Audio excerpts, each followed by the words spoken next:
At the same time here domestically, as we've discussed a lot here, Fani Willis, actually I believe it was with you, Ryan, last time we did a little bit of an update on this story, who's the prosecutor in the state of Georgia, is in major hot water there after it was revealed that she was having an affair with the top prosecutor who she had hired in the Trump case. He was paid some $700,000 nearly by the state. The major reason she's in hot water is not because of the affair that's come to light through his divorce proceedings, but because it appears that they took many lavish vacations together, and there's no evidence, Ryan, that she reimbursed him as she is required to do by state law. So in the middle of the hearing, there was a dramatic moment where Fani Willis originally was defying or saying that she would not comply with a subpoena to come and testify, rushed to the courtroom to try and tell the truth, and quickly fell apart on the stand with her story. The story that the two of them have decided to concoct is that while, yes, they did attend many lavish vacations and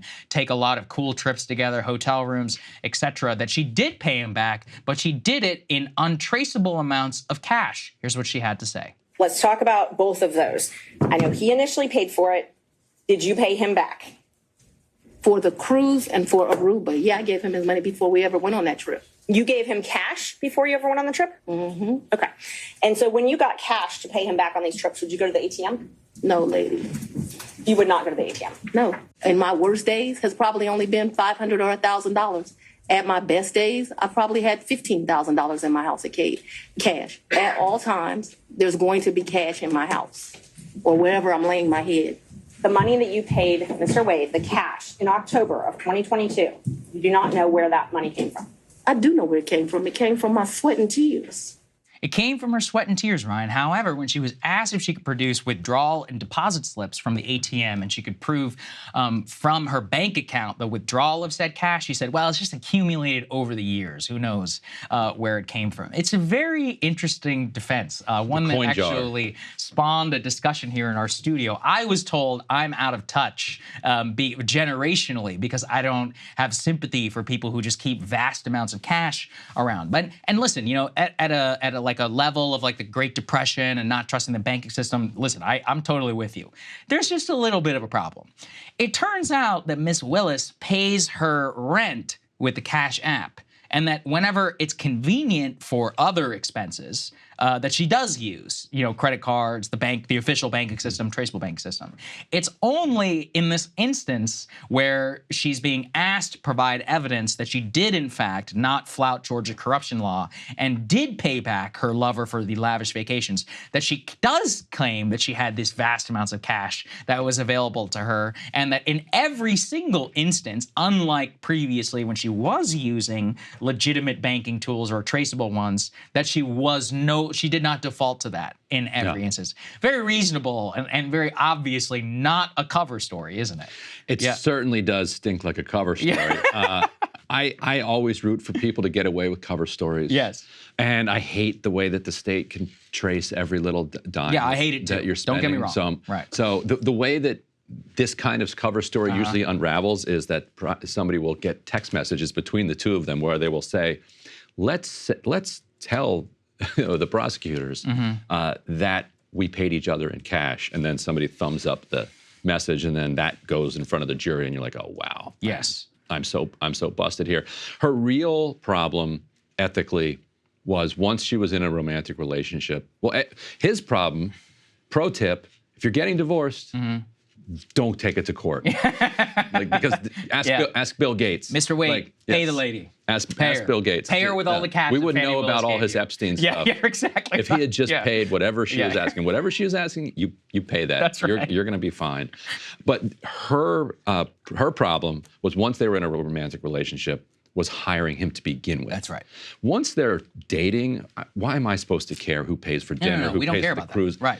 But it was because she hired him, now she's responsible for him making that money, and now the state has an interest in who's paying for this cruise and who's paying for the dinner in Aruba. And we're not talking about $5K, $2K or something. We're talking about $600,000, $700,000, which he needs to account for, and by all accounts was an inexperienced prosecutor. If you go back and you read before the affair came to light, there were a lot of questions in Georgia. They're like, hey, why did she hire this guy? Like, you know, he kind of came out of nowhere. There are a lot of other people that she could have turned to. It's a very odd choice, but it appears that she has trust in him. She certainly did, I guess, to trust him with that amount of cash. Mr. Wade, by the way, going with the story at court, here's what he had to say. You said in the affidavit that you roughly shared travel, though, correct? Yes, ma'am. Okay.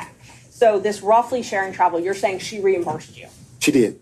And where did you deposit the money she reimbursed you? Oh, it was cash. She didn't give me any checks. So she paid you cash for her share of all these vacations. Mr. Schaefer, you'll step out if you do that again. Yes, ma'am. Okay.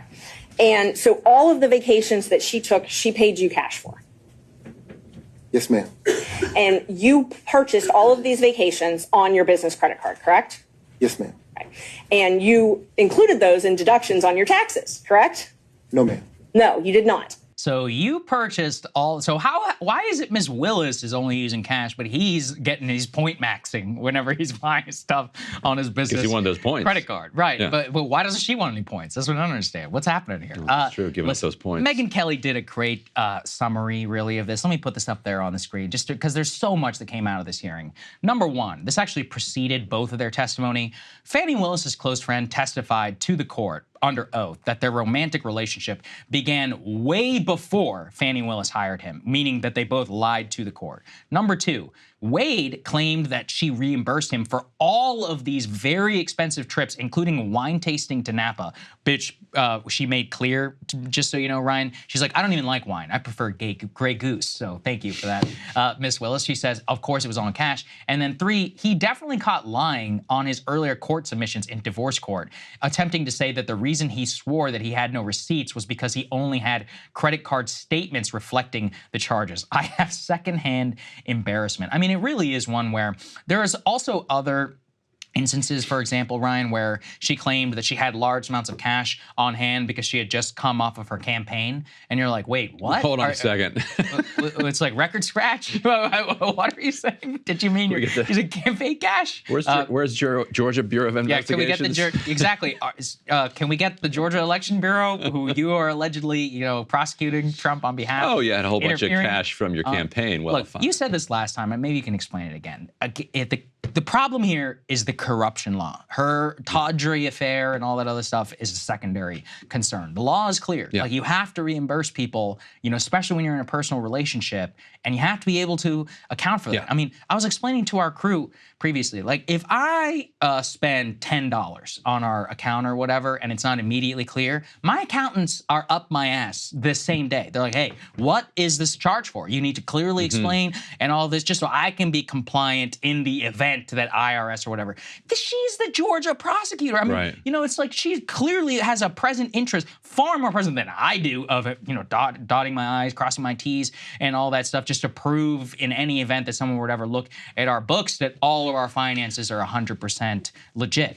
What makes this difficult for her, she can either get caught in the affair or she can follow the law. Right. Because if you're having an affair, you're not going to be then like, $500 from Fani Willis in the bank account. That's a good point. So you can imagine why, let's say it was cash, or that she's not paying it back, why that would happen. But fundamentally, for people to understand, it's an anti-kickback law. If you are a public figure who has your fingers on the purse strings of the public money, and you have the power to give, let's say, a $100,000 contract to somebody, everywhere throughout world history, what happens is that somebody who wants that contract says, give me the $100K and I'll kick you back $10K. Yes. And so as a public official, so many of them are like, great, what do I care who gets this project or who we hire?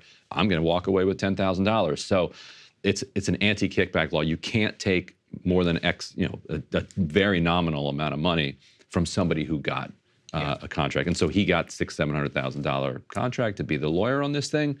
She can't take money back. What makes it ethically and weirdly different is that it wasn't really a kickback. Like we know what was going on here. But it is a wasn't violation. That. But It's it is. still a violation. But you've stumbled into Right. a violation. Yeah, I mean, listen, I have friends who work in government Because and all she that. hired him. If She I go out shouldn't to have dinner hired with him. them, as Yeah. you know, it's a pain in the ass sometimes. Like, well, I can't accept it, because I'll be like, oh, I'll take the check because I want the points, right? And they're like, no, I can only accept up to $20 or what. And these people are low-level staffers as compared to this lady. So you're going up against the former president of the United States as a state-level prosecutor. You have to have your ducks in a row. You would think. I forget what the recent case was where somebody got caught up. They were. I forget. It was in the news just a month ago or whatever. They went down for something that they were completely guilty of, but it had nothing to do with like the initial things. Like, but if you're taking on a power center, like they're going to come for you, right? And then they're going to find whatever you did wrong. Oh, I was thinking of Claudine Gray and her plagiarism. There you go. That's what it was. That's right. It's like, look, if you're going to be president of Harvard, you got to have your ducks in a row. Better not be plagiarist. It's actually not complicated. Even though they were not coming after you for that, it was about Israel. Bingo. Yeah, exactly. What are you doing? Right. Why do you think we're so neurotic here about it? It's like, I know that we talk a lot of shit about a lot of people in power, and it's like, you want to come? Go ahead. All right. Yeah. We're probably a little bit too cautious over here at Breaking Points. The final thing here is MSNBC had to come up with the best defense of Miss Willis that they could. Here's what they had to say. The testimony on the whole was calmer than I expected it to be when she first walked in. You were worried. But also incredibly detailed. And I thought her portrayal of why it is that she pays for things in cash and has lots of cash on hand was very compelling. Basically, it was a life lesson she learned from her father, and then sort of joked about the way that she was raised by that old black man, as she referred to him. Yeah, and Catherine Christian in the defense oversold this. There was no evidence other than the woman who is a former friend and a former employee. That's their evidence. And anyone who has an elderly black parent or elderly black people in life, no, it's about keeping cash because you never know when you're going to need it. So she's been very credible. It's very credible because there is an antiquated racial explanation that is based in stereotype. And white people too. My grandmother who lived through the Depression keeps cash. And so I'm actually not doubting whether she keeps a lot of cash with her. What I am kind of doubting is whether she unrolled a whole bunch of it and handed it so to her. You reimburse him for every trip, every single trip, because if you didn't, you violated the law. And it's like, well, you can't prove it. And it's like the Epstein thing. It's the same, and I'm not comparing the two. I'm just saying, whenever I would read through the financial services reports around Epstein from New York and all those others, he would take out, $9,999 for tips. And every single time he would write it out, like, this is for tips. And it's like, really? It's for tips? It's like, that's obviously supposed to trigger alerts inside of the system. Hunter, too, if anybody wants to know. If you go and you read his, extravaganza, bacchanal expenses, he was spending $700,000 often in cash. In general, when people do shady things, they are spending large amounts of cash specifically to try and stay out of the legitimate banking system. And specifically because she was able and often did use the legitimate banking system for other expenses, it makes her explanation even more doubtable as to how this was not untoward and to why we shouldn't really believe a lot of what she's saying. So what's going to happen there? I mean, there previously a judge had said that this possibly could be grounds for dismissal. I mean, it's one of those where at the very least, I think you could put a decent amount of reasonable doubt in a jury's head for political prosecution. Do you find a new prosecutor? What do you do? Maybe. Look, I'm not the guy to ask. I don't know about Georgia double jeopardy or any of that. But from what I know, the people the Trump people in Georgia, I've said that before. He's touched by God. I don't even believe in God. But neither does he. Yeah, neither does he. But he's touched by him. He has been, he's had his hands laid. There's an angel who's looking out. It was from that White House when they all laid their hands on him. Yeah, maybe you're right. That was it. Maybe it worked. It worked. Maybe I should have listened to the evangelicals when I was growing up. Maybe they were right. Hey guys, if you like that video, go to breakingpoints.com, become a premium subscriber, and help us build the best independent media organization on the planet. That's right. We're subscriber funded. We're building something new. We want to replace these failing mainstream media organizations. So again, to subscribe, it's breakingpoints.com.